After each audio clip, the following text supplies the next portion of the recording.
Good evening, and welcome to 2 Minute Warning on Twitch Sports. This is the high-paced American football podcast in which the time is in short supply, but the opinions certainly are not. We're back after a week's break. How are you doing, Jez? I am doing very well. It's the second of two sports casts for me today, as it seems to be becoming a Sunday tradition. I'm not sure how this is all going to work when we come to the NFL season, and we've got to push this earlier into the day so that we're previewing rather than just generally talking about the news. But hey, that's a September problem, and we're nowhere near September yet. We certainly are not. No. But how are you on this Sunday? I'm doing good. The weather has been bloody awful, as per usual here in Wales. It's more like December than May, coming into June. But yeah, apart from that, busy week. Looking forward to a half term of doing things with the family. Got a birthday coming up on the 4th of June. So yeah, lots of things going on. Yeah, it's going to be a long run to the summer now. yeah. And I know that sometimes the holidays are different. Have you got half term this coming week, or are you? So no, I'm in work this week, and then the following week's my half term. So okay. bank it's holiday the same as here, then. Through then. Yeah. Yes. Well, there you go. So now's a good time to say that we won't be 2-minute warninging next Sunday because Reece Stuff and I are doing the Indianapolis 500 for what is probably going to be the entire evening, starting at 6:30 UK time. So this show after today will be back in 2 weeks. So you can get sloshed before the bank holiday if you want. You've got my permission. Oh, yeah. We'll see how the weather is. To be honest, I don't. It's a bit, depressing. To be honest, I'm fed up with the rain. But this Wales, is not wet. May weather for sure. No, it's been terrible here as well. Yes. Yeah. Yeah, but anyway, this is not a weather podcast. No, it's not. We are here to talk American football, the NFL in the majority. I was going to set up a topic this week where we talk about the Spring League, but unfortunately I haven't even had a chance to catch a single game yet, so maybe next time. Yeah, I keep seeing results coming up on social media, and I think I showed you an interesting. That's the Indoor Football League. The IFL or whatever they're calling it. Yeah, which is crazy. So if anybody listening wants to check out the Indoor Football League, it's crazy. It's contact football, but it's crazy 8 versus 8 football. Yeah, it follows in the line of arena football. Yes. And I always enjoyed arena football. That's a really fun sport. It definitely helps to get you through to at least the pre-season of the NFL. Yes. Yeah. But yeah. That being said, we had some college football this spring for the first time ever because of COVID and things being cancelled. So we definitely have a lot of football things to watch. And so, therefore, we've got some bits and bobs to discuss. Ooh, this is a new layout, says Little Cuculator6. It is. We've had a little fancy. we've had a little shimmy around to accommodate the acorns, and to change the chat to the scrolling across the bottom chat that is on every show now. I think this was the last one that needed to be updated, so that's done. And stay tuned for some more fanciness coming up as the show progresses. But shall we get things started with our first topic? I think we should. So, as you said, we had a week off, and arguably the biggest free agent news of the last fortnight is that former Denver Broncos, New York Jets, New England Patriots, and Philadelphia Eagles quarterback Tim Tebow has signed with the Jacksonville Jaguars as a tight end. Is this the start of an official comeback, or will Tebow not even make the final 53? 2 minutes. Well, I didn't even. It didn't register with me that he played for the New England Patriots because I don't think he really played. But yeah, know of the guy, of his, stance and all that. But yeah, once a household name. Now he's getting a shot at the Jags. Going from quarterback to tight end is going to certainly be interesting, to say the least. Answering that question, will he make it or not? Is it an official comeback? I don't think so. I don't see him getting anywhere further than practice squad, so he could be called up if injuries happen in the season. But with head coach Urban Meyer in Jacksonville, anything is possible. What did you think of it? I think it might be a case of too little, too late, really. There's no arguing that the guy is a fantastic athlete. He always has been. But then when he wasn't quite the caliber of an NFL quarterback, and he had some success with the Denver Broncos, Yeah. but then beyond that, no success whatsoever, and he basically floundered out of the league, refused to change position, and went on to try and play professional baseball instead. I think it might be too late now. If he'd have made the transition there and then, I think it would have been different.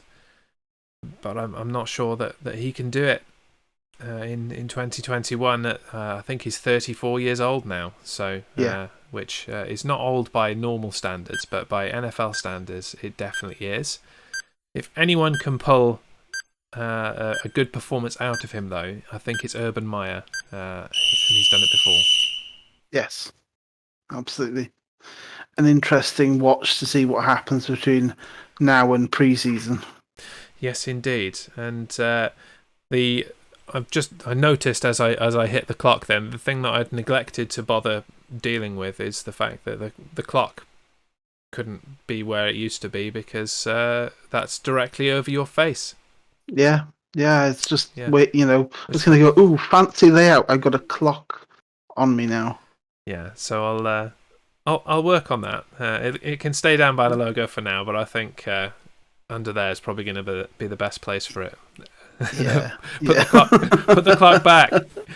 While you're at it, put a black box around it as well, so you can't see his face.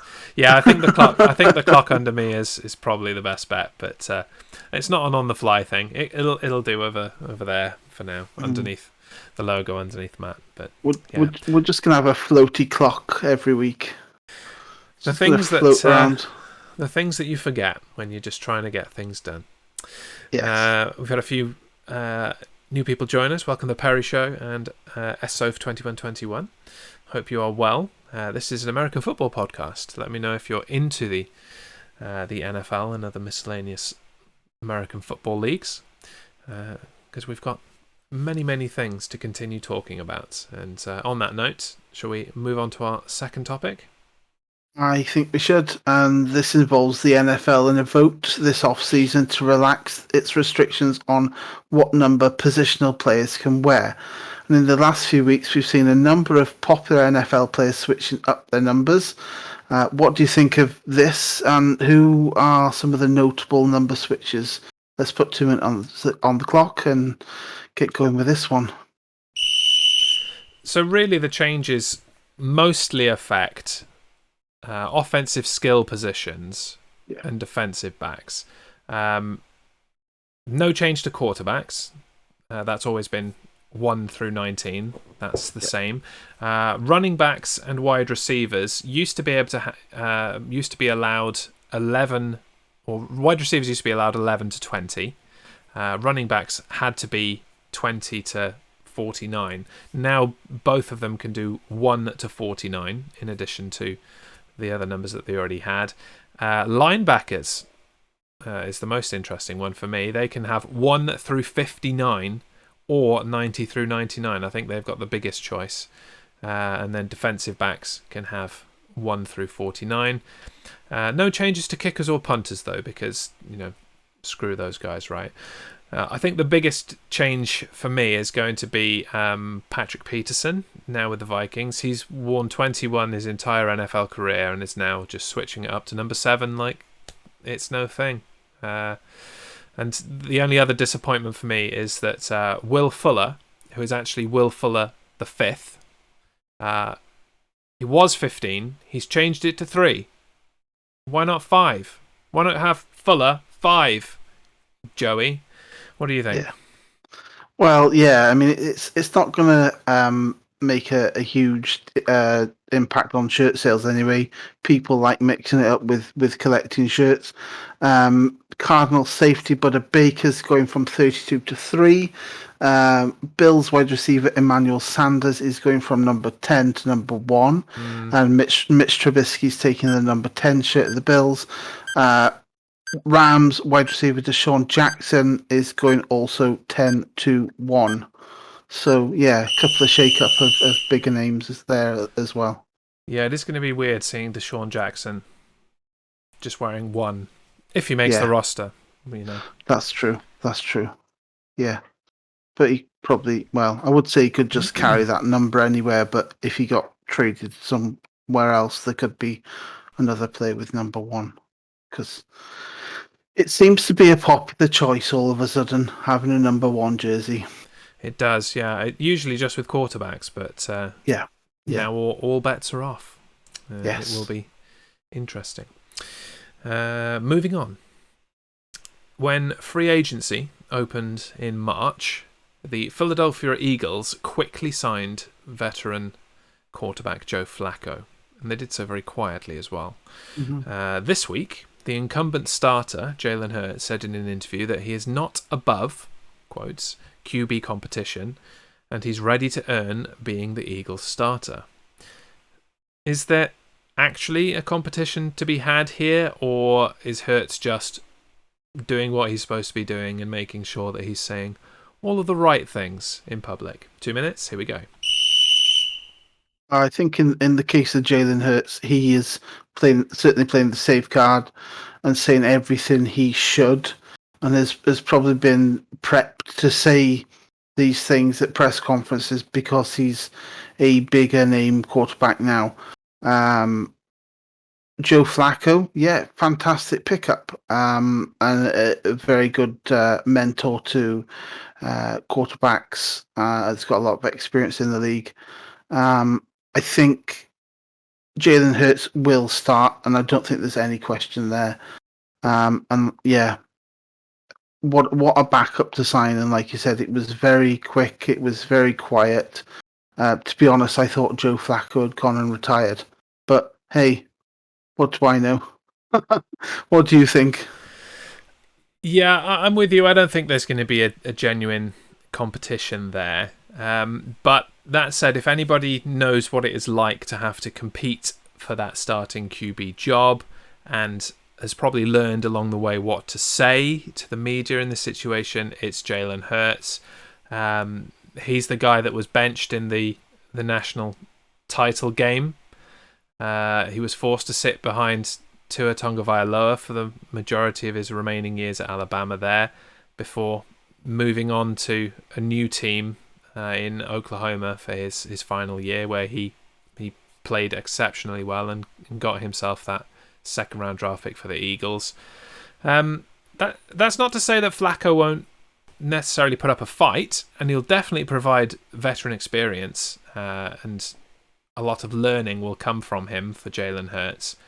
But yeah, Flacco won't start unless Jalen Hurts goes down. It's just going to be a competition, and that can only make Jalen Hurts a better player, in my book. Absolutely, yeah, absolutely. Now, I have just realised that clock is going to be no good there either. Just stick it in the middle. Yeah. I'm going to turn it on and move it now. There you go. Right. We are off and we are moving. Let's see if I can move it to the place that I want it. That's it, isn't it? In 2 minutes. Right. Big clock. Huge clock. Massive clock. Right. About there. Look at this. That's all right. Looks right too. Yeah. It's got a bit of a weird tilt to it, but there you go. That'll do for this week. And That'll do. off. There you go. Not bad. 29 seconds to sort it out. Professional to the end on this podcast. Absolutely. Why not? A little bit of a preamble of clock moving. Yeah, move the chains or the clock, whichever is closer. Or anyway. Yeah. Anyway, this part will be edited out of the podcast version when before this hits all major podcast apps. We're just going to pretend that it never happened and crack on with the next topic. Absolutely, yeah. That bit was just extra for the people watching. But anyway, we going into the NFL draft. There was a lot of discussion as to whether the Atlanta Falcons would draft one of the sensational options in this year's class and begin the process of moving on from Matt Ryan. The Falcons did not do that at all, and Ryan is confident in his place going forward, saying this week that I'm still playing really well and have a lot of good football in front of me. Do we agree, or could this be the last year we see Matt Ryan suit up for the Birds? What do you think? I think if it was they were going to make a change, then they would have done so in the draft. So, gut reaction, no, he's there for another couple of years. That could change if his play declines, but he's been productive the entire time that he has been with the Atlanta Falcons since he was drafted 3rd overall in 2008.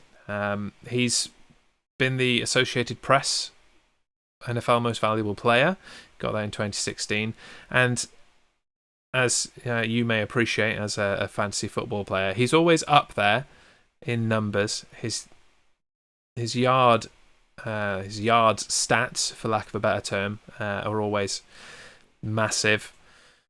I don't think they're ready to move on from him, and I think the fact that they drafted Kyle Pitts as an extra target for him really speaks to that.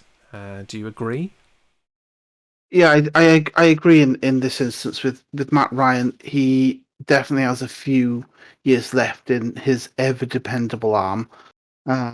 Just looking at his stats over the last 10 years, he had 4,581 yards last season, and consistently throws well over that 4,000 mark.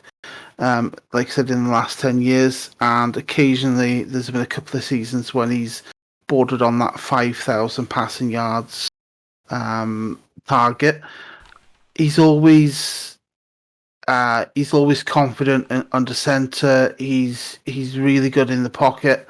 I think, like you said, putting Kyle Pitts in that team now will help them go from strength to strength and just prove the fact that Matt Ryan is going to be up there with whatever you want to say, elite quarterbacks. Yeah, and I think the only thing holding him back from being an elite quarterback is that big win in a Super Bowl, and obviously the game with the Patriots haunts him, but there's still time. There's still time for him to go and win the big one. Yes.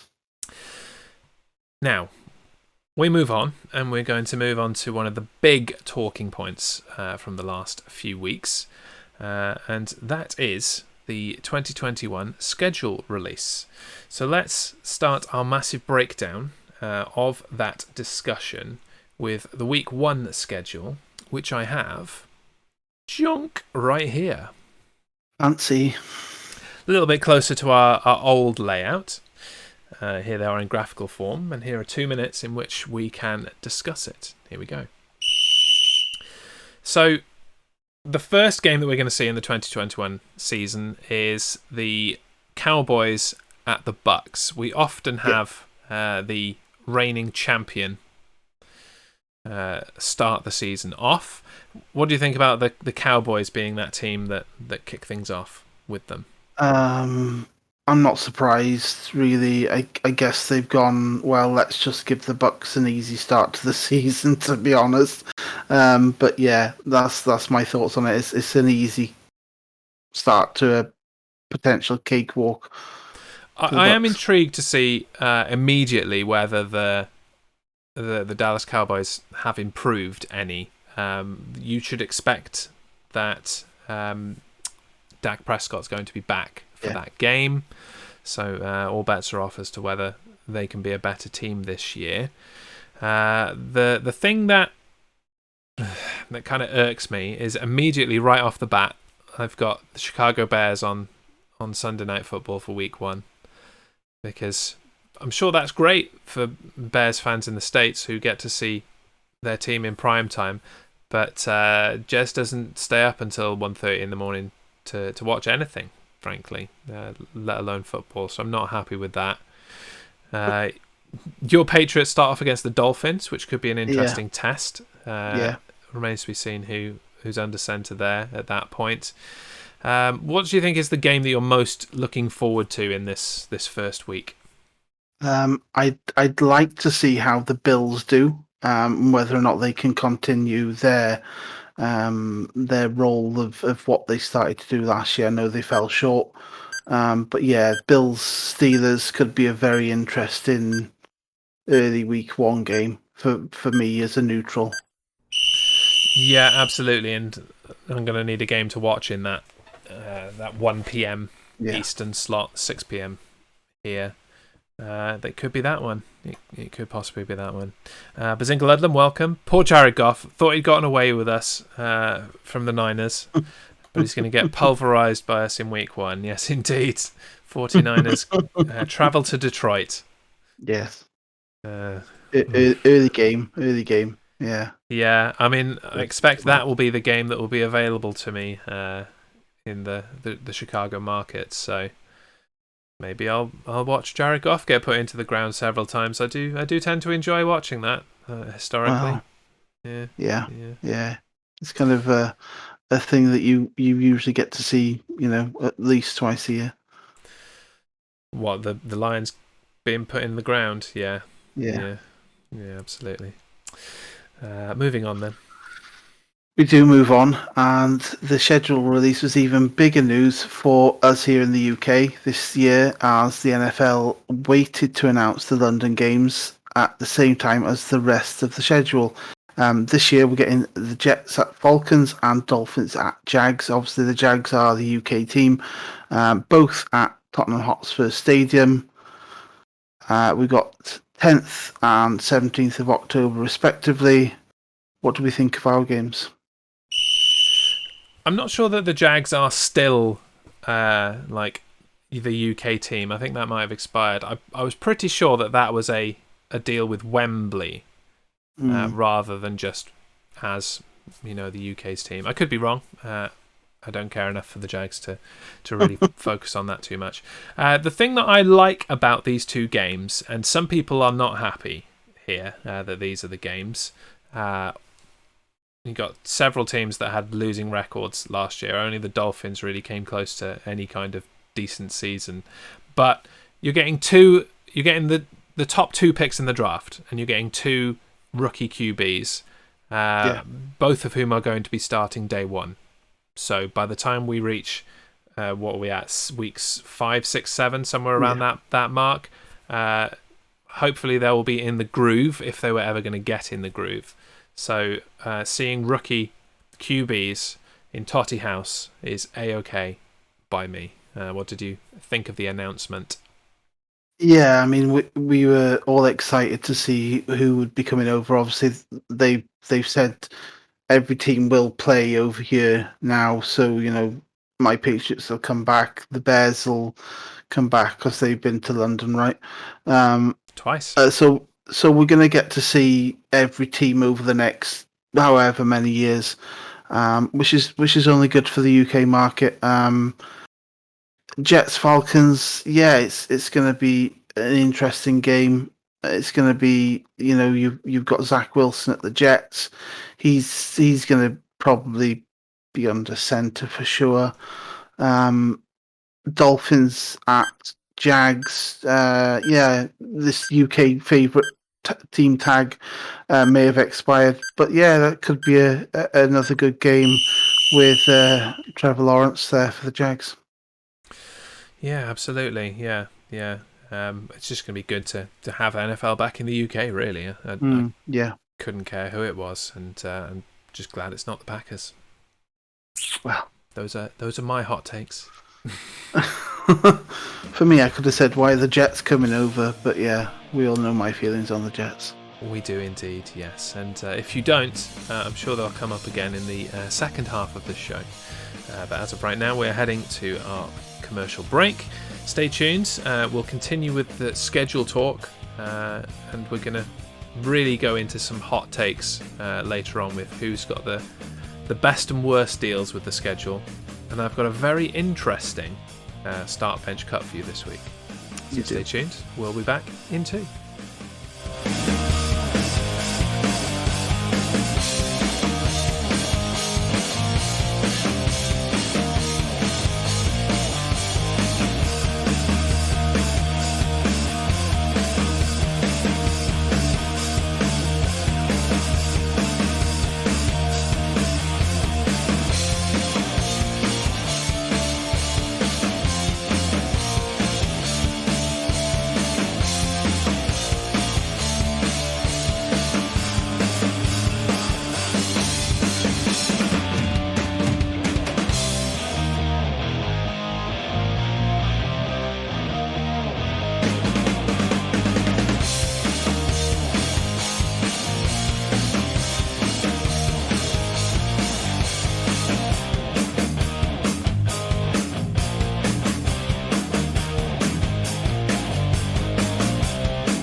Welcome back to 2 Minute Warning.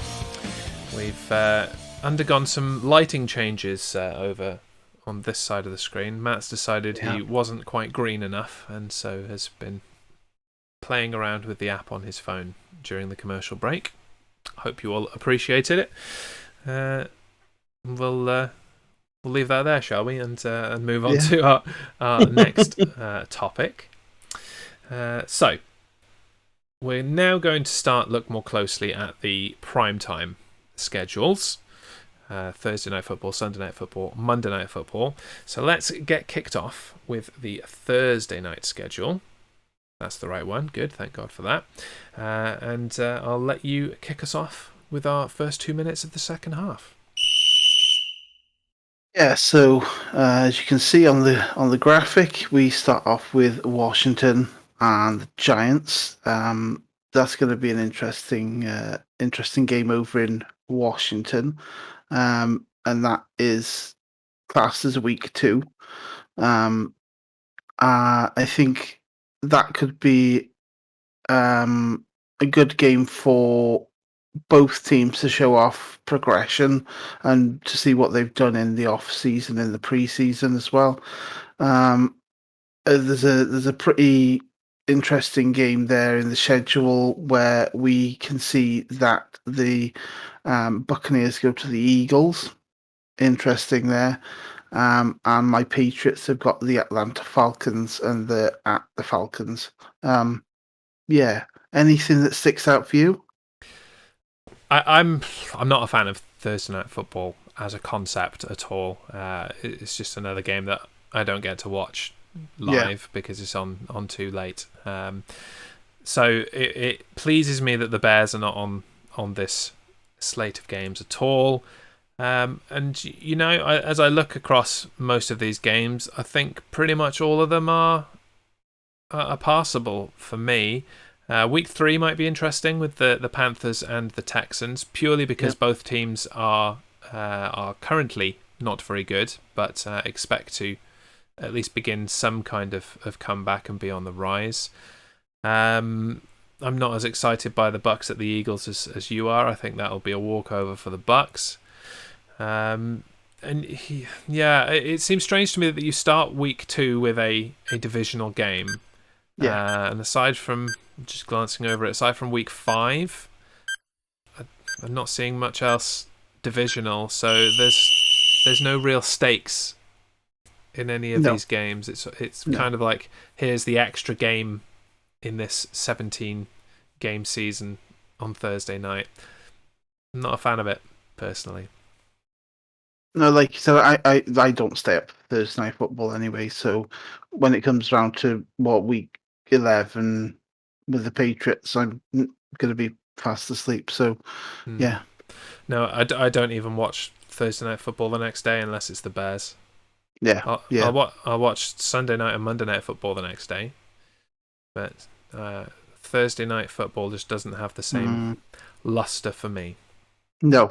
Sorry, Fox and Amazon, who have spent a lot of money on it, but your money has been wasted. Let's move on to something that is exciting as far as I'm concerned. Yes, so as you said, it's now Sunday night football, and that is the graphic showing all the games. Obviously, it's massive because it's the main day of football. What stands out for you? What do you think of this schedule of games?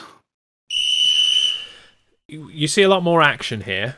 The Bears are here twice. I'm not a big fan of that, and I don't like that Bears Packers is one of these primetime games because we're probably going to get rogered to keep it family friendly. If Aaron Rodgers isn't actually there this season, then perhaps my feelings about December 12th will change. But if he is there, then I won't be looking forward to primetime drudging by the Packers.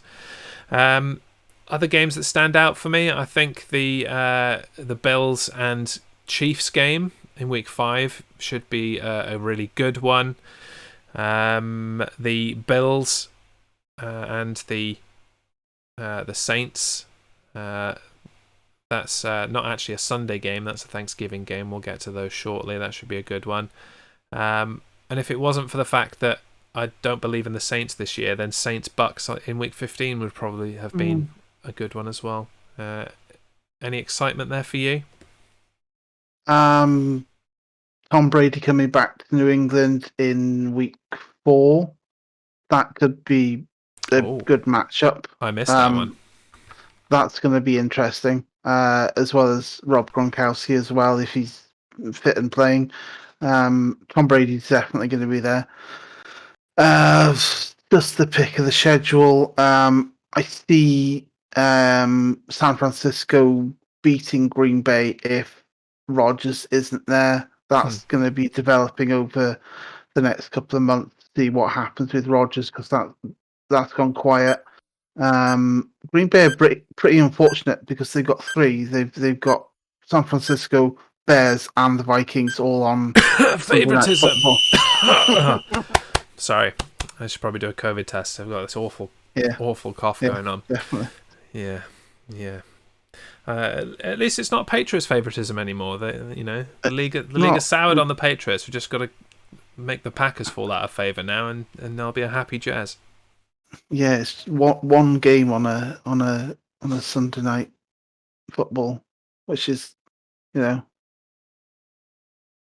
I don't know what that says about your team, that they're not interesting anymore, maybe, but I used to watch Sunday night football once this season, once. Yeah, I remember making the effort to stay up for Sunday night football, and then the days of it being on Channel 5 and having to suffer Mike Carlson put stop to that. Yeah. Always be chatting, waiting all day for Thursday night. Not so much, yeah. A number of those games could end up being flexed out once we get past the first few weeks. Yeah, they don't tend to flex the first half of the season, the early games. It's usually after Thanksgiving when you really start to see the playoff picture that they flex the games out. So fingers crossed. Hopefully the Packers are terrible, and the game between them and the Bears will be meaningless in Week 14, and so that'll be changed out for someone else, and Bears-Packers will actually be the 1 p.m. Eastern, 6 p.m. UK game. Yes. That's fingers crossed. That's the dream. I gotta say, always be chatting that said he loves Mike Carlson. Well, that's him banned and deleted off our podcast now. So bye. Yeah, I think he might be trolling. I don't understand how anybody can like Mike Carlson. He's insufferable. He really is. So one man fan club there with always be chatting, I'm afraid. I guess so. Yeah. Let's conclude our primetime game schedule chat then. And this has not been the must-see of the last few years, but still exciting is ESPN's Monday Night Football. 2 minutes on the clock. Take us away. Which games do you want to see? Well, week 1, Baltimore, LA Raiders, LV Raiders, sorry. Not LA Raiders anymore. Not been for a while. That kicks us off. Doesn't really interest me. Chicago Bears at the Pittsburgh Steelers, week 9, November 8th, could be a very good game. And I think by then I see a certain new quarterback being under center. Perhaps. Again, you mean Duck Dodgers at Pittsburgh, right? You don't mean that's right. Yeah, absolutely, yeah. Week 13, New England at Buffalo. That's going to be hotly contested in the East, AFC East. There's lots of pretty good games on Monday Night Football this year. And yeah, it's going to be a lot of these games are going to be place deciders, I guess, when it comes towards the end of the season. What do you think? First of all, the 2 Bears games that are on are going to be hard-fought games, but I think games that could go either way. So they will be exciting. I'll just move the chat for a moment. The last game is the Browns and the Steelers in week 17. Yeah. As usual, there is no Monday Night Football in the last week of the season. So no week 18 game. The other difference this year is that they usually, up until now, has been a double header to kick things off in week 1. That is not the case, which is good, because the amount of times that I've woken up the next day and the game is still going at 6 or 7 in the morning our time is crazy. But I'm going to call my time out here because, why not? I'm not going to use it otherwise. Some other games that I'm really keen to see here. The Saints and the Seahawks, tentatively, I think I might be interested in. It depends how that quarterback situation goes in New Orleans. There seem to be a few kind of one-sided contests here. The New York Giants and the Kansas City Chiefs in week 8. That's probably not going to be a barn burner. The Raiders and the Chargers might be a bit more closely fought. But if the Chargers are able to continue the rise that they started last year, then perhaps we start to see a new Chargers team, and that does become the drudging I'm describing with some other teams. Seattle Seahawks at Washington Football Team in Week 12. Well, that should be a fairly easy one for the Seahawks. Bucks over the Giants in Week 11 should be fairly straightforward as well. But there are some divisional games that are going to be interesting to watch. The NFC battle of the Eagles and the Cowboys, and as I said, the Week 17 game of the Browns and the Steelers. Anything else there that jumps out at you? Obviously, the Patriots and the Bills is a divisional game as well. Yeah, you've got Vikings and Bears. Of course, Week 15. Yeah. There's another one. And then hopefully that's just going to be a case of, either team picks up the win, and that's going to decide potential playoff berths. Well, perhaps you can address this comment. Week 13, no contest. Bill's going to run right over the Pats. Who said that? Who do you think said that? Yeah, I don't see it happening. I think New England are a lot stronger this year. So, yeah. I think it's going to be a lot closer than people think. I'm with you, Bazinga. I think that's going to be an embarrassing time for Bill. Not the Bills, but for Bill. For Bill. For Bill, singular, not Bills, plural. Yes. Well, we'll get to Week 13 eventually. We will, yes. It's a long way away. It is a long way away. It certainly is. It certainly is. Okay. Yes. What's next? As you mentioned earlier, another key point on the football calendar is Thanksgiving. It's a big time of the year. Tend to sit down and watch this football. This year, the Turkey Day triple header is your Bears at the Lions, Raiders at the Cowboys, and the Bills at the Saints. What do we think of these games? Obviously, you're going to be biased with one of them, but here we go. 2 minutes on the clock. Biased? What? Never. No. Obviously, I'm excited to get the Bears on Thanksgiving again. The Lions in their traditional hosting slot will be the victims once again, I would hope. But, we've had this game a few times on Thanksgiving, Bears-Lions, and it's always competitive. It's always entertaining. Yeah. So that's a great one for me. We tend to get Raiders-Cowboys a lot in that second slot. The Cowboys obviously host every year, but it seems to be the Raiders that goes to see them regularly. So, yeah, there you go. Bills at Saints. Again, it depends on the quarterback situation in New Orleans. Saying that either way, I expect the Bills will probably walk over them. I'll be in bed, full of turkey and other miscellaneous trimmings. Love Thanksgiving so much.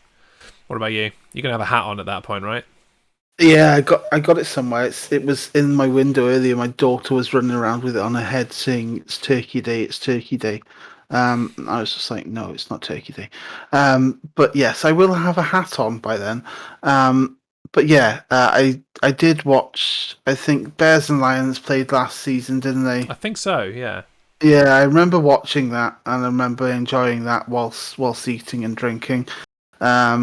Raiders and Cowboys. It's just like I see the Raiders actually beating the Cowboys, just to put it out there, and you heard it here first. Bills at Saints. Yeah, with no Drew Brees. I don't see the Saints winning that. Yeah, it's a nice triple header there for Thanksgiving.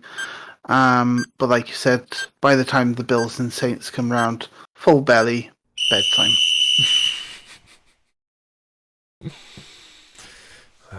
Yeah.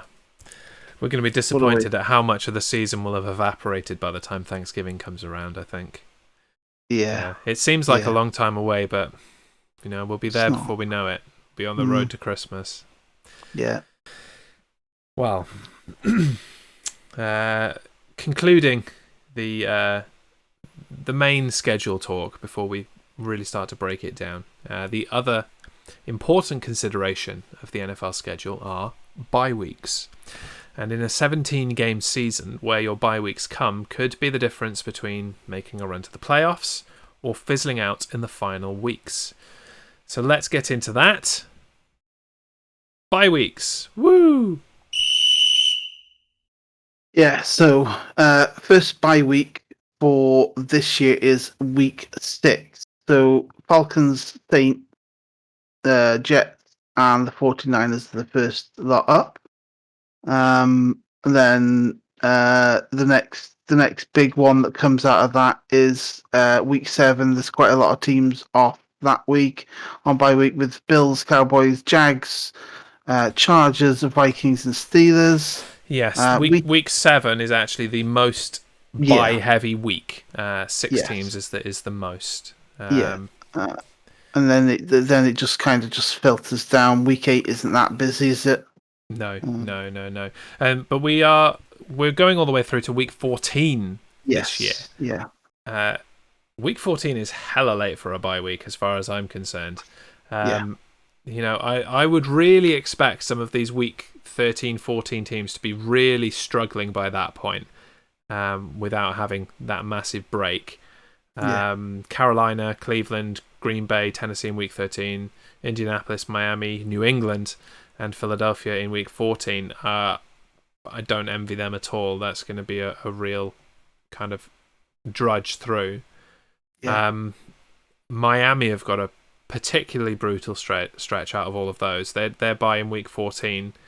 They're going to be hotly anticipating that. They go to London in week 6. They're the only team not to get a bye after coming to London. Small victories for them, though. They only travel west of the central time zone, so the Midwest and down, once in 13 games. They go to Las Vegas in week 3, and the rest of the time they are fairly close to home. So there is that. Small mercies and all that. Not that you care. No, not really. No, I think, and not to talk beyond the clock, but I think it's going to be a real interesting thing that your bye week is so late. Yes. Being that I think Cam Newton starts the season for you, and they'll be looking to put Big Mac in. Normally that kind of change happens after a bye week. Week 14 is too late to be doing that. Yeah. So. Yeah, I think the whole thing with Cam and Big Mac is going to be interesting to see develop and how they split their snaps. League should have gone with 2 bye weeks going forward. 1 bye week per team during weeks 5 to 8, and another batch between 11 to 14. You know what, Bazinga Ludlam? That is a cracking idea, and I fully agree with you. You talk about adding another week to the schedule to give you more football and prolong things. Yeah, we'll add another bye week in as well, so that then you've got 19 weeks of football, and teams get better bye weeks, especially as it's not just here. You're looking to expand to. You're looking to take games to other parts of the world as well. If you think the jet lag between the US and the UK is bad, wait until you start doing things like taking games to Japan and other countries like that are American football mad. You're going to need a bye week after those. So no, I think that's an absolutely cracking idea. Send your strongly worded letter to Roger Goodell. We will countersign it, because obviously our signatures carry a lot of weight. Yeah, in the NFL, right? Absolutely. Yeah. Yes.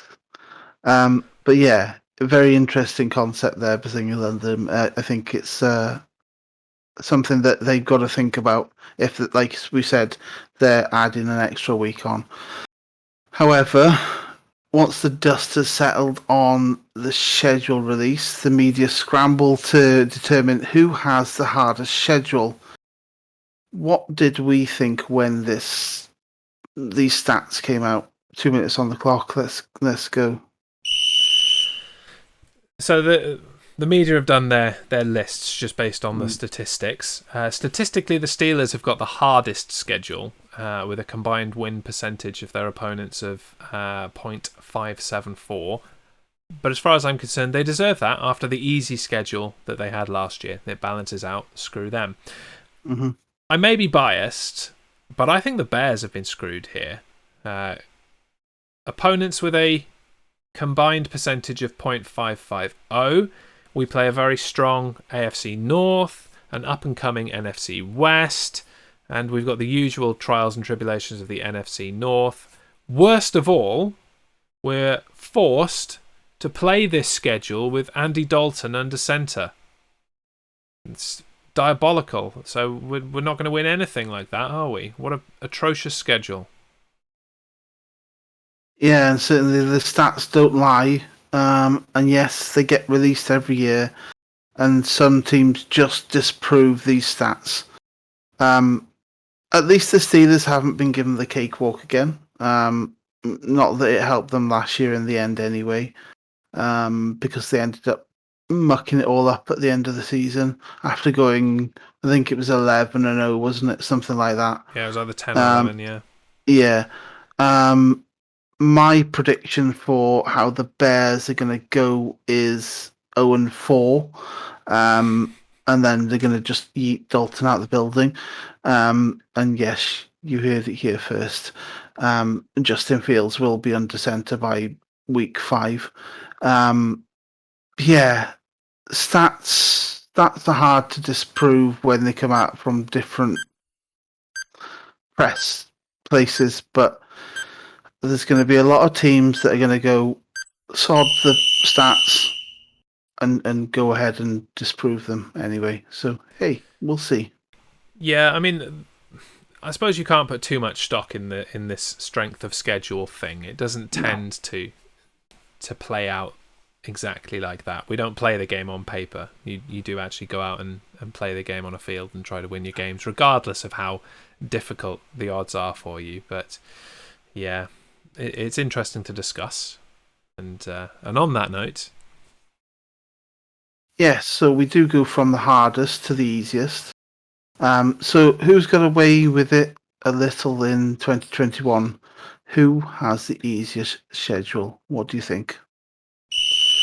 I have complained about this already on the Primetime Streamer Network Discord. I'll drop that link in there for anybody who's not in our Discord. I think the Bucks have got the easiest ride. Statistically, the 29th easiest schedule out of 32. Their opponents have a combined percentage wins of 0.465. And the Bucks are benefiting from the fact that they were a wild card team. The scheduling kind of dynamics or the algorithms are just not right here. It should be that the Super Bowl champs have the hardest schedule. It should be more difficult for them to repeat. But they play the NFC East. They play the AFC East. And in their own division, they're not going to have too much trouble either. I think they get to play the Panthers twice. Good for them. They get to play the Saints twice without Drew Brees. Good for them. It could be a cakewalk for them, and a repeat could be on the cards. What do you think? Yeah, it certainly does seem super easy for the champs. And yeah, a little unfair. Notably, like we said earlier, Brady and co go to New England in week 4. That could be their turning point. I think they'll definitely go deep into the playoffs again. Certainly not committing to a repeat yet. Yeah, it just seems a little unfair. Like you said, they came into scheduling as a wild card team, even though they'd won the Super Bowl. I think the algorithm has got to change a little bit and take into account that, yes, okay, they went through the wild cards to get to the Super Bowl eventually and then win it, but they are champions. Give them the harder, start with the difficult games so they're not going to pick up 10, 11 wins to begin with. So it's certainly possible. Yes, it is. Actually hope Rodgers forces a trade to the Broncos just to mess with the Chiefs season. Hey, I mean, I don't care about the Chiefs season, but I fully endorse this idea or product. Absolutely.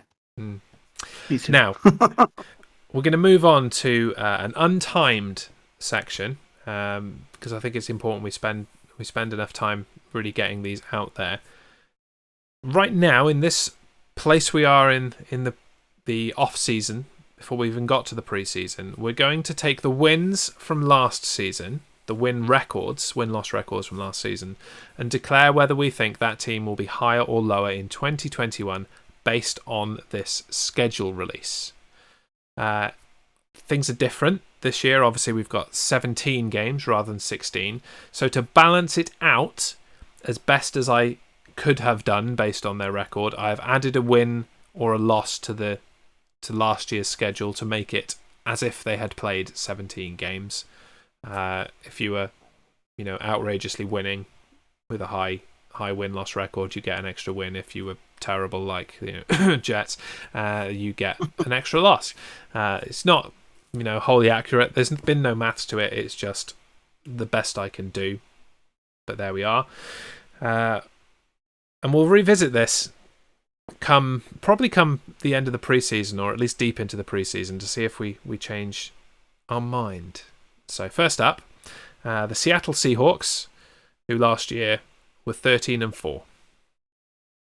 Higher or lower? I've gone lower. I've gone lower as well. They've had that kind of mini drama going on with Russell Wilson, and I think a lot of the wins that they picked up last year weren't wholly deserved, to be honest. So, no. Yes, lower. Yes. LA Rams. And I'm going to change mine right now because I don't know why I put that. What did they do? They were 11-6 last year. Yes. So I think they're going to go higher, and I think they're going to challenge for playoff and maybe a bit further. When we were preparing these notes, I'd put higher in as well, but no, I don't think they go higher than 11-6 because I think that division is going to be so competitive. The Rams will improve under Matt Stafford rather than Jared Goff, but you're going to have a 49ers team that is actually competing this year rather than sticking themselves back together with super glue. So yeah. I don't see it being quite as easy for them this year. Cardinals were 8-8. We've given them 8-9. Yeah. Higher or lower? I think higher for them this season. I do as well. They get better every year since drafting Kyler Murray. And I think that rise continues. Nice, easy one. This is also an easy one as far as I'm concerned. The San Francisco 49ers were 6-10. We've given them 6-11. Yeah, I think higher because, like you said, they were stuck together with super glue in the end. But yeah, I think they built a team, and Jimmy G and whoever's going to start a quarterback, I think they'll be all right. Yeah, I think they'll be all right to the tune of more than 6 at least. Yeah. New Orleans Saints, switching divisions, 12-4 last year, 13-4 with the adjustment. Higher or lower? No Breeze, lower. 100%. Bucks, 12-5 with the adjustment. Higher or lower? I'm saying they're going to go higher again. You think they're going to maybe only 1 or 2, but yeah, it's not. Yeah, they're going to go higher.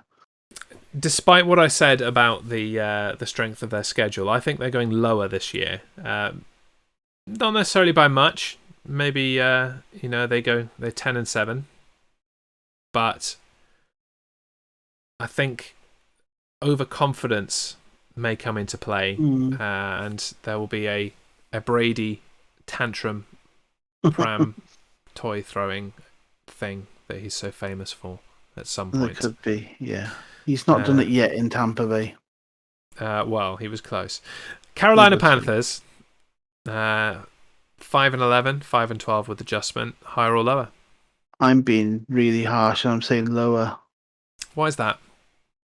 I don't believe in the ability of the team.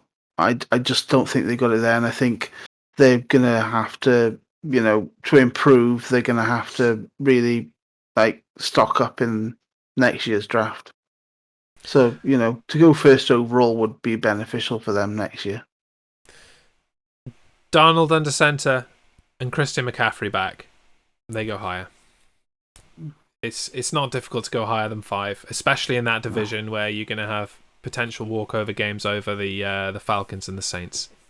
Yeah, maybe I'm just beating on Darnold, to be honest. Yeah, because he's just got that bias, he's just got no reputation yet, has he? So I'll probably change that. See how he goes. Clean slate for Darnold. That's what I say. Atlanta Falcons 4-12, 4-13 with adjustment, higher or lower? Oh, higher. They've got to, surely. Yeah, it does seem like they can't do much worse. And we'll hit pause for a moment. Flat Cap Football are raiding with a party of 4. Thank you very much for joining us on 2-minute warning. How are you doing? Spinning the wheel is quite apt for the section that we are doing.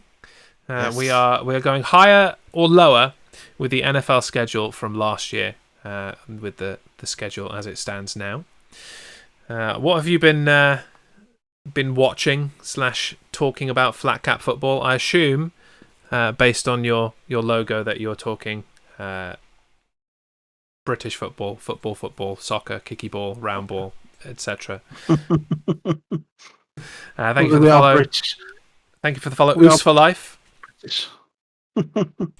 Yeah, we are British, but for the we are British, but yeah, for the purpose of this, we're talking American football. Yeah, for the ease of not saying American 60 times a show, we just call it football, and yes, it just works better that way.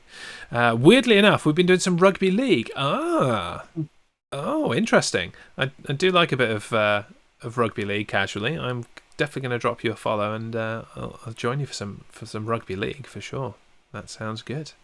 Did a bit of football earlier. Yeah, well, it was the day for football, wasn't it? The day of conclusions. It was. It's still going on in Europe at the moment as well with France, I think. So. Okay. Yeah, with the French football. So yeah. How's your stream going? It's going well. We are barreling towards a conclusion.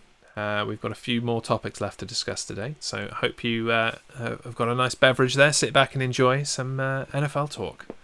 Thank you very much for the follows. Oos for Life, we talked about Flat Cap Football, and Sean E1704. Thank you very much. Now, where were we? We just finished the NFC South. Falcons, yes. So we're now on to Washington football team, who were 7-9 last year, and inexplicably managed to win the division. Higher or lower in 2021? No, surely they've got to go higher, right? I've said higher as well, with a kind of caveat, an asterisk. That QB situation concerns me in Washington. Yeah. And if they don't sort that out, then it could be a massive regression for them. Time will tell. Yes. Speaking of regressions, this is the division of regressions, really. New York Giants, 6-10, 6-11 with adjustment. What do you think? I'm Giants bashing. I'm saying lower again. I think they're higher. I think the work that they've done at receiver and giving Daniel Jones a few more targets, that's going to be an improvement for them. I'm not a fan of Daniel Jones at quarterback. I think they need to sort that out. I love Daniel Jones. He's great. Dallas Cowboys, same record, 6-11 with adjustment. Higher or lower? Bash the Cowboys. Lose. Lower. Dak Prescott's back. It's got to be higher. They managed he'll get injured again. They managed to win 6 games with Andy Dalton, which bodes well for my Chicago Bears, and with no defense. They basically just put out like you and me on defense and expected that to go up against NFL teams. So yeah, no, they've got to be better. They've got to be better. They can't be any worse. The Philadelphia Eagles at 4-12, now fully under Jalen Hurts. What do you think? They've gone higher. Yeah, I think so. I do believe in Jalen Hurts. I've believed in Jalen Hurts since Oklahoma. So yeah, I'm going to go higher as well. NFC North, Green Bay Packers. We're 14-2. 13-3. My bad. 14-3 with adjustment. Higher or lower? I see with the Rodgers situation not resolving before the season, to be honest, I see them going lower.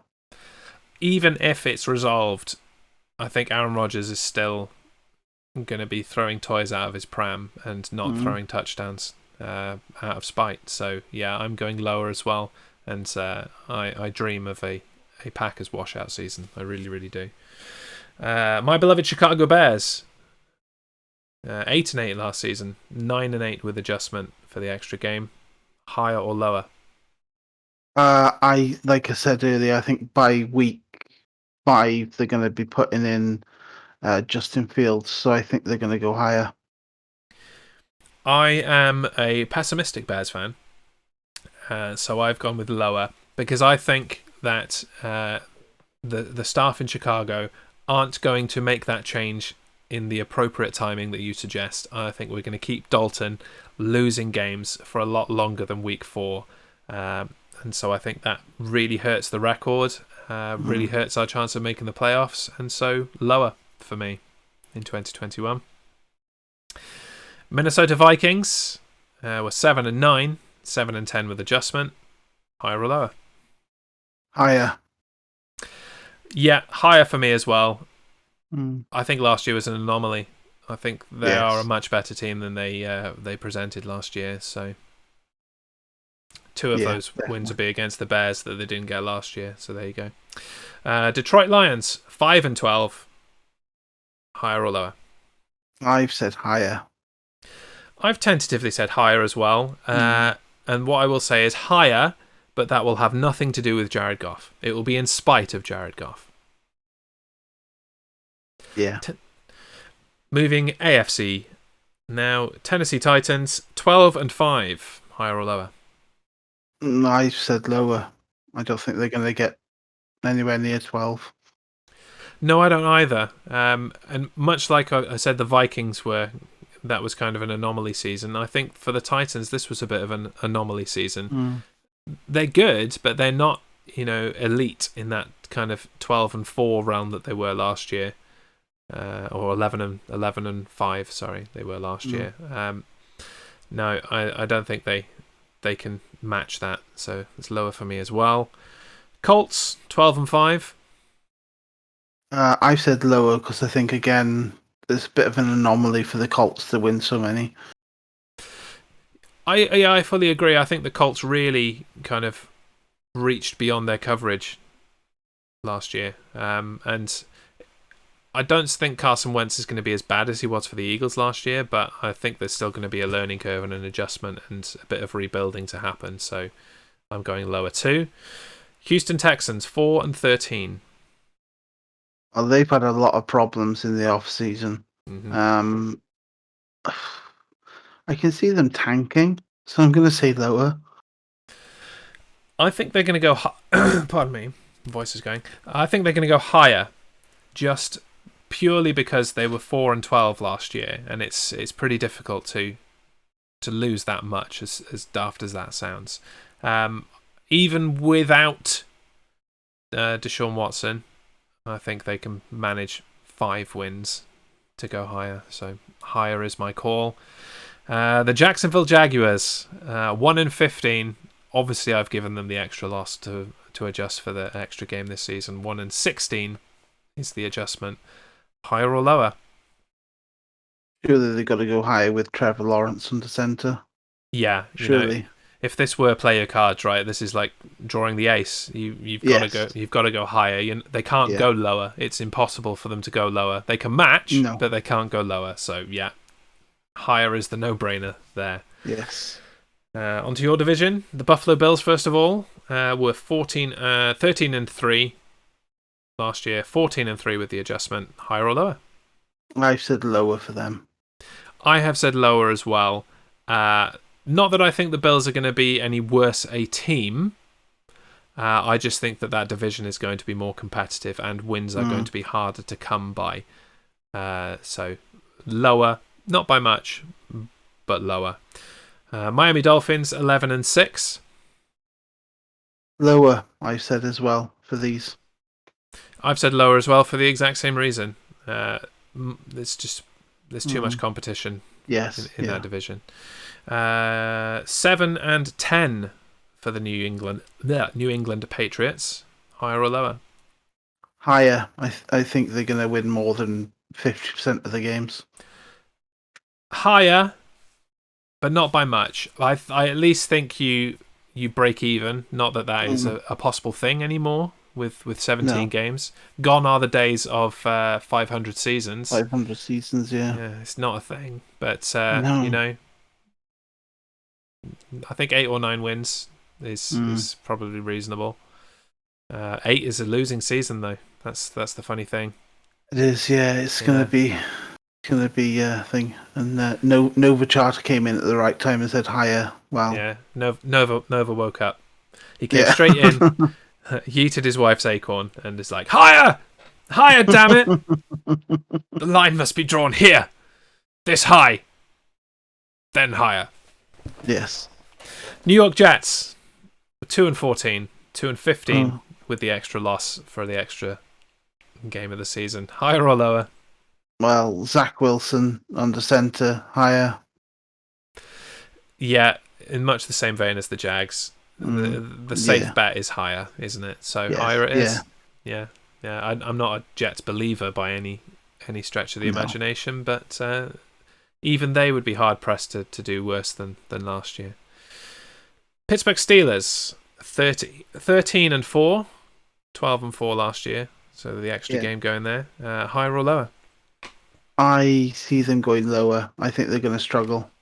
I just, they got a harder schedule anyway, so, yeah. They have the hardest schedule, according to the numbers. And they barely scraped all of those wins with the easiest schedule last year. So, yeah, lower. Baltimore Ravens, 12 and 5. Higher or lower? I said higher, but I think it's only going to be one more higher. Okay. I'm going lower. This team under Lamar Jackson has had flashes of greatness, but last year especially, it just seemed to be starting to decline, and I don't see them coming out of that. As that division that we've moved into, the AFC North, becomes more and more competitive. The Bengals are going to be more competitive. The Browns are already competitive. Yeah. You might be able to eke some victories out against the Steelers, but that's about it. I'm going lower. Cleveland Browns, 12 and 5. I've said for them to go higher. I just think, like you said, they're on the rise. And I think they'll possibly pick up another 1 or 2 and really, really push playoffs and divisional and conference and possibly a Super Bowl appearance.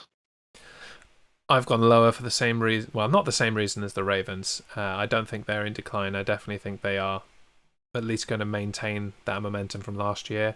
But competitive division, they always struggle against the Bengals, even if the Bengals are terrible. And I don't think they will be this year. So, lower for the Browns. Those Bengals I have talked about, 4 and 12. Higher or lower? No, higher. They've got to, surely. Well, I've gone higher as well, but that is on the proviso that Joe Burrow comes back healthy. Yes. I think without him, they are in trouble, which we saw once he went down last year. Mm-hmm. Final division, Kansas City Chiefs, 15 and 2. Higher or lower? Lower. Lower because Aaron Rodgers has been traded to Denver. Yes. That's the dream. If you speak it enough, it comes true. That's an old kind of philosophical thing, and I'm going to keep speaking it until it comes true. Keep that chant alive. Las Vegas Raiders were 8 and 8. I've given them the loss based on what they did. So 8 and 9 with the adjustment. Higher or lower?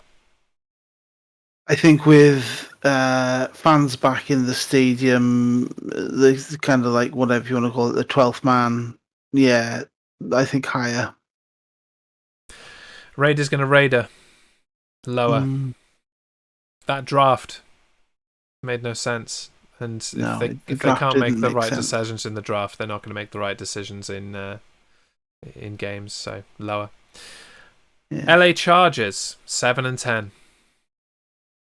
I've been really, really harsh with these as well. I said lower. It'll only be 1 or 2 lower, but it'll be lower. No, I think they're moving towards the middle ground. Again, can't get 500, but I think they're going to be close to it. So just barely higher than 7 and 10. Yeah. Even if it's just by 1, 8 and 9. And finally, last and possibly least, the Denver Broncos 5 and 12. Higher or lower? I said lower. I've said lower as well. Opinion changes if they change their quarterback situation, but they've done very little to really sort that out. There's no convincing me that they could really alter that and do anything amazing. Not especially in the division with the Chiefs and like you said, the up and coming Chargers, or coming back to where they used to be Chargers. But you can bet your bottom dollar that they'll have more quarterbacks on the roster this year, so that they don't have to potentially start a wide receiver at quarterback for a game like they had to do last year. Yes, they did. So there you go. Crazy old season last season, though. It was indeed. So that is higher or lower as of now in the off season. We'll do it again in the preseason and see if opinions have changed. So I'll keep these somewhere so I don't have to go back and type it out again. And that was untimed. That was a lot longer than our usual 2-minute warning. Yeah. But as we move into our final discussion of the show, I do just want to quickly bring up the schedule for the Primetime Streaming Network and let you know what is happening on Monday. Look, I moved you rather than covering you this time. Isn't that good? Hey. Magic. It's a busy day tomorrow. It's Gaming Madness with Club Mad at 12 p.m. UK time, 7 a.m. Eastern. Early start if you want some gaming with Club Mad in the US. At 6:30 UK, it Takes Two with Any Button Gaming. That's at twitch.tv/mama_s. I'm back at 8 p.m. tomorrow with another community game night. We're playing Jackbox Party Pack 7, which I bought in a sale. Very happy with that. Slightly afterwards, and concurrently, Research 1 is Monday Night Trucking at 9 p.m. UK. And then late night for us, 8 p.m. Eastern in the States, Rooster Beast is basing on Rocksmith. And that's Monday. It is. Busy start to the week on the network. It is, yeah. I think that's the busiest Monday we've had ever, or at least in a very long time. So, yeah, Mondays are cool. Now then, our final discussion of the day is our recurring segment, Start, Bench, Cut.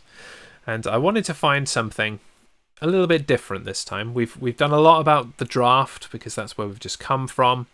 And so I wanted to go completely off the wall and pick a topic for you that I know that you're interested in, and I'm definitely interested in. So I would like you to choose from these wrestlers who were footballers. So footballers turned wrestlers. Start, bench, cut from the following: Bill Goldberg, JBL, John Bradshaw Layfield, and Brock Lesnar.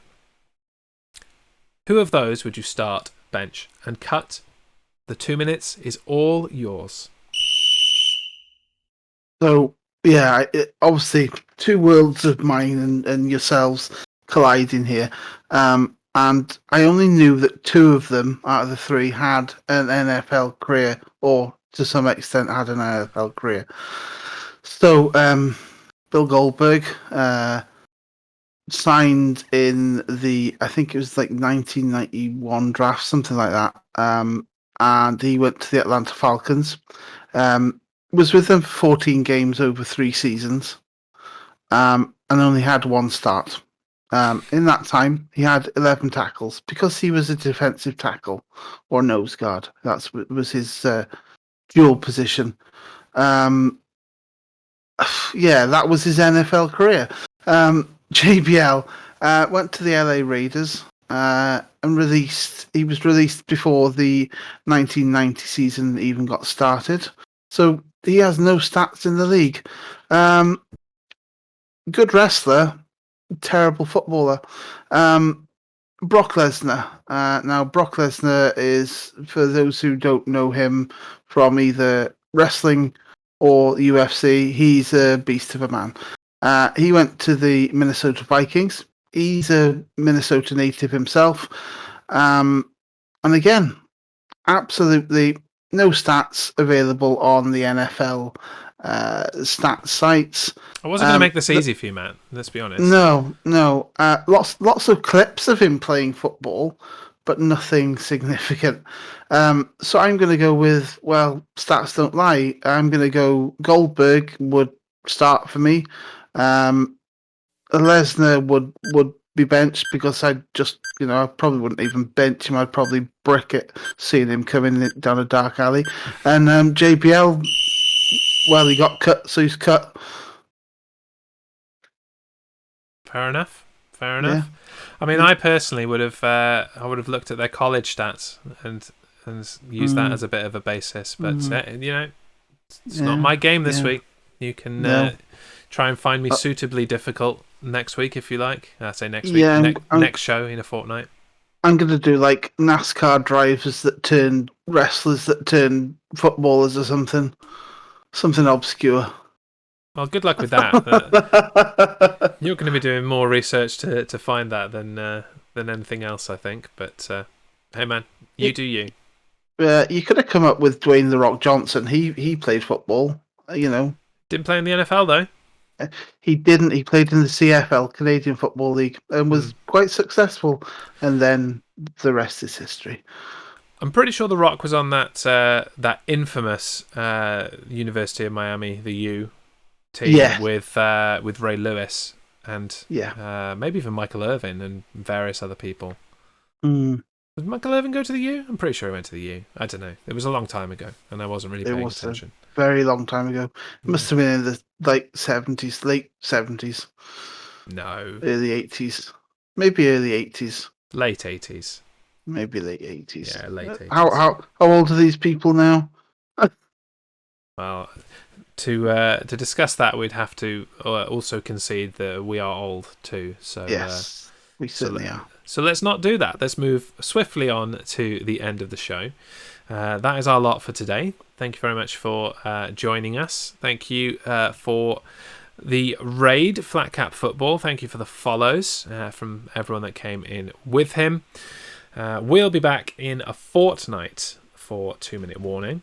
Next week is preempted for the Indianapolis 500 to stick with the American theme. And hopefully there will be some news to discuss in a fortnight. Otherwise, we're going to be really kind of making up some topics and discussions to go with. But we'll make it happen. That's how we roll here on 2 Minute Warning. We will. So for this evening, I've been Jez. That has been Matt. Say goodbye, Matt. Bye, Matt. Good evening and good night.